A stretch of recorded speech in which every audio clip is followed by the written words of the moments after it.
annabi Muhammadu. Kai ne farko a halitta, mai mulkin gadon sarauta, sarkin hadarar annabta, neman ka da saɗi mauta, ka gaji da sani da jigata. Abi ka kawai ya ahuta, aje wa Allah lauya annabi Muhammadu.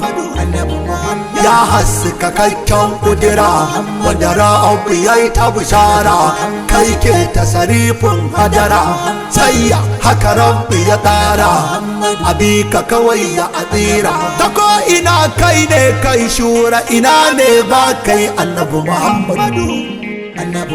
Ya masu kumfa ya kudu, sarki rahamar rahamanu, mai jin maganganun jinnu, kai ne ka ba Salmanu, barbanka ka ba Hassanu. Mu ma mun zo ka ba mu, ba dan mu ba annabi Muhammadu.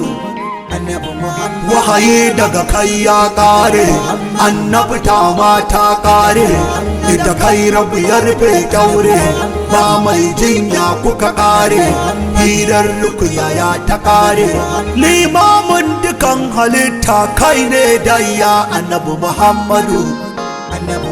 Kuka kaɗai ta abdu da rabbu, Allahu ya yaya hijabu, ku bi tak a cikin gaibu, akwai nan ta kora babu, soyayya nan ta yi ladabu. Jibril ya gabuwa ya wane halitta annabi Muhammadu.